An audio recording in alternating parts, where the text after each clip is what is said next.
En esta ocasión ruego que el Espíritu Santo nos preste ayuda tanto a mí como a ustedes al tratar en mi mensaje importantes principios del Evangelio. Una de mis actividades preferidas como líder del sacerdocio es visitar a los miembros en sus casas. Disfruto en particular de saludar a los miembros a los que se suele describir como menos activos. Durante los años en los que fui presidente de Estaca, acostumbraba a ponerme en contacto con algunos de los obispos y les solicitaba que tras orar sobre ellos seleccione a personas o familias a las que podríamos visitar juntos. Antes de salir, el obispo y yo nos arrodillábamos para suplicar a nuestro Padre Celestial que nos diese orientación e inspiración, tanto a nosotros como a los miembros a los que iríamos a ver. Nuestras visitas eran sencillas y precisas. Expresábamos a los miembros afectos y gratitud por la oportunidad de encontrarnos en su casa y les reiterábamos que habíamos llegado hasta allí como siervos del Señor, comisionados por Él. Además, les poníamos de relieve el hecho de que los echábamos de menos y del que los necesitábamos. En algún punto de nuestra conversación, yo solía hacerles una pregunta como esta. Por favor, ¿nos ayudarán a entender por qué razón no están participando activamente en los programas de la Iglesia? Cabe decir que he tomado parte en centenares de visitas por el estilo. Cada persona, cada familia, cada hogar y cada respuesta eran diferentes. No obstante, a través de los años he descubierto un factor común en muchas de las respuestas a mis preguntas. A menudo me daban respuestas como las siguientes. Hace varios años, un hombre dijo algo en la escuela dominical que me ofendió, por lo que desde ese entonces no he vuelto a la iglesia. Nadie en ese barrio me saludó ni se acercó a mí, y me sentí como un intruso. Me sentí ofendido por lo poco amistosos que son en ese barrio. No me pareció bien el consejo del obispo. No volveré a poner un pie en ese edificio mientras él ocupe ese cargo. Y así mencionaban muchas otras razones por las que se habían ofendido. Y se habían excluido por años. Pero el factor reiterativo era, me sentí ofendido por... El obispo y yo los escuchábamos con atención y con sinceridad, y enseguida uno de nosotros le preguntaba acerca de la conversión al Evangelio restaurado que habían tenido y de sus testimonios. Mientras conversábamos de esas buenas personas, se les llenaban los ojos de lágrimas al recordar el testimonio del Espíritu Santo y describir anteriores experiencias espirituales. La mayoría de las personas menos activas a las que he visitado tenían un testimonio perceptible y tierno de la veracidad del Evangelio. Sin embargo, no estaban participando de las actividades ni de las reuniones de la iglesia. A continuación, yo les decía algo así. Permítame llegar a entender bien lo que ha ocurrido con usted. Por motivo de que alguien en la iglesia le ha ofendido, usted no ha sido ofendido mediante la ordenanza de la Santa Cena, no ha sido bendecido por esta ordenanza en tanto tiempo y se ha apartado de la compañía constante del Espíritu Santo debido a que alguien en la iglesia lo ha ofendido. Se ha separado usted de las ordenanzas del sacerdocio y del templo. Además, ha interrumpido su oportunidad de prestar servicio al prójimo y de progresar, y está dejando barreras que impedirán el progreso espiritual de sus hijos y de los hijos de sus hijos de las generaciones que seguirán. En muchas ocasiones, las personas se quedaban pensando unos momentos y enseguida respondían, nunca he pensado de esa manera. Al llegar hasta allí, el obispo y yo les hacíamos la siguiente invitación. Estimado amigo, hemos venido hoy a aconsejarle que el momento de dejar de sentirse ofendido es ahora mismo. No solo nosotros lo necesitamos a usted, sino que usted necesita las bendiciones del Evangelio restaurado de Jesucristo. Por favor, regrese y hágalo ahora. Cuando creemos y afirmamos que se nos ha ofendido, solemos querer decir que nos hemos sentido insultados, maltratados, desairados o que nos han faltado el respeto. Y desde luego, al relacionarnos con las demás personas, vamos a ser objeto de expresiones torpes que nos hagan sentir vergüenza, de observaciones carentes de escrúpulos y maliciosas. No obstante, básicamente es imposible que otra persona los ofenda a ustedes o que me ofenda a mí. De hecho, creer que otra persona nos ha ofendido es fundamentalmente falso. puesto que el sentirnos ofendidos es un sentimiento que escogemos experimentar y no un estado inferido a nosotros ni impuesto sobre nosotros por otra persona.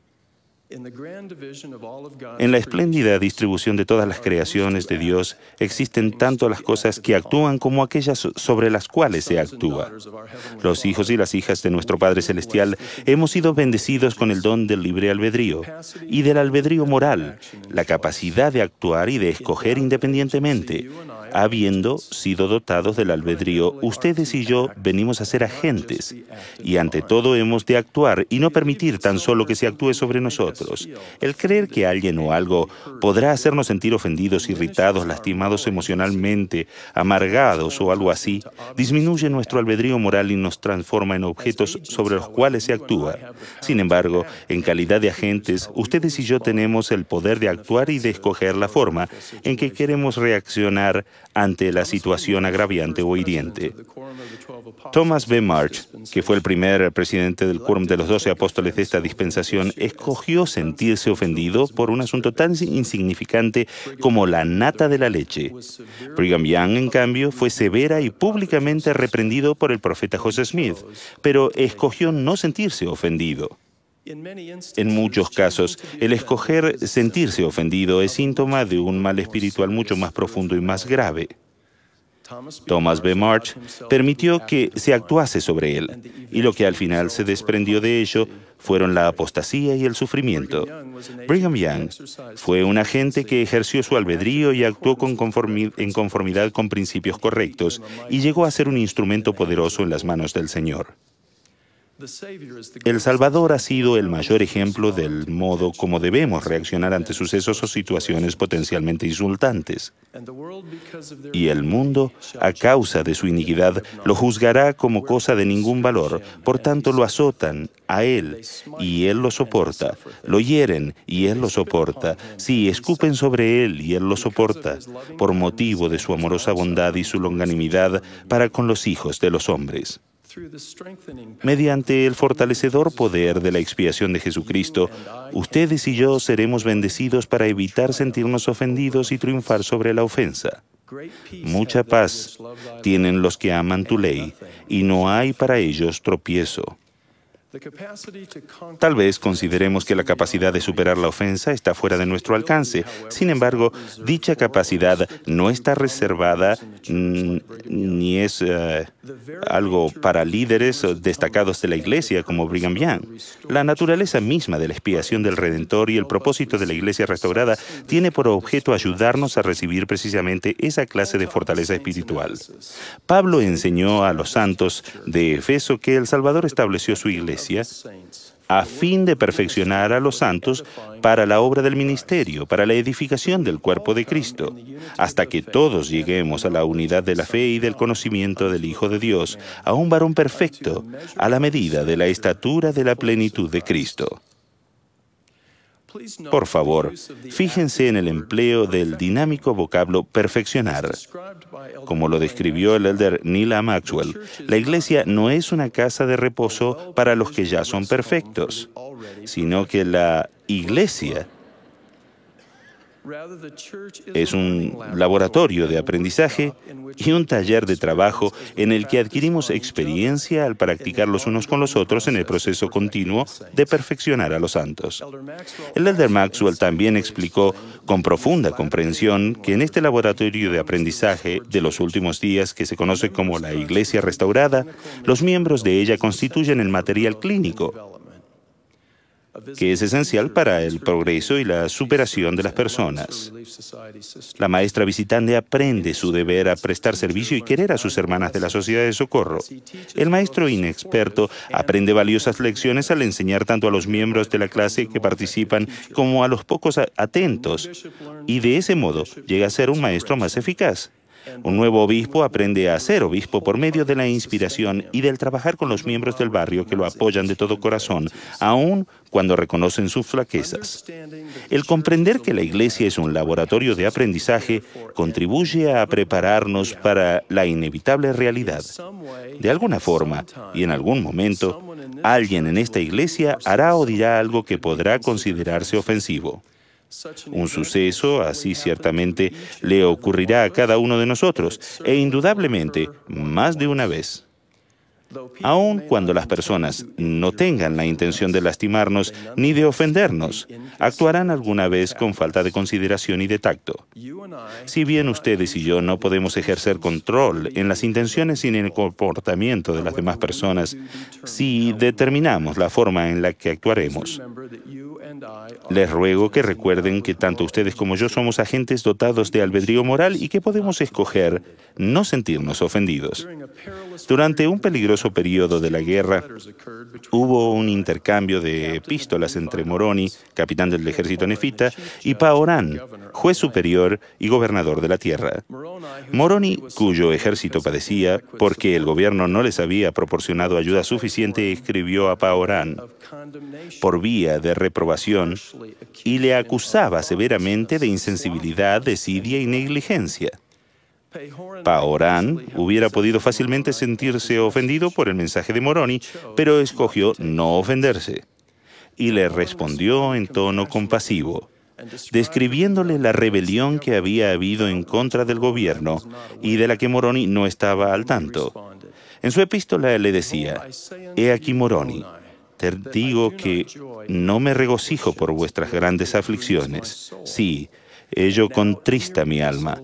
Ahora bien, me has censurado en tu epístola, pero no importa, no estoy enojado. Antes bien, me regocijo en la grandeza de tu corazón». Uno de los grandes indicadores de nuestra propia madurez espiritual se pone de manifiesto en la forma en la que reaccionamos ante las debilidades, la inexperiencia y las acciones potencialmente ofensivas de los demás. Algún objeto, algún suceso o alguna expresión podrá ser insultante, pero ustedes y yo podremos escoger no sentirnos ofendidos y decir junto con Paorán: «Pero no importa». Doy fin a mi mensaje con dos invitaciones. Los invito de la siguiente forma. Invitación 1.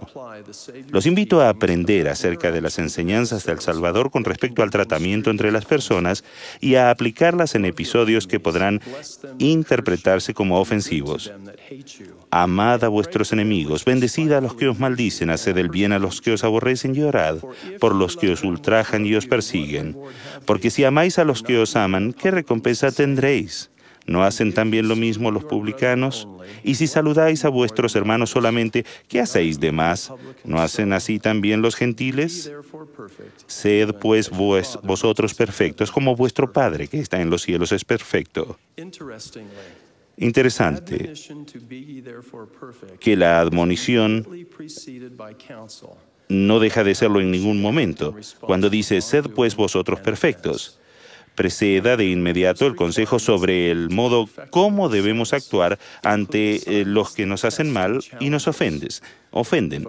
Evidentemente, los estrictos requisitos que llevan a la perfección de los santos comprenden asignaciones que nos ponen a nosotros a prueba constantemente. Si alguna persona dice o hace algo que consideramos insultante, nuestra primera obligación es negarnos a sentirnos ofendidos y enseguida comunicarnos en privado, con sinceridad y directamente con esa persona.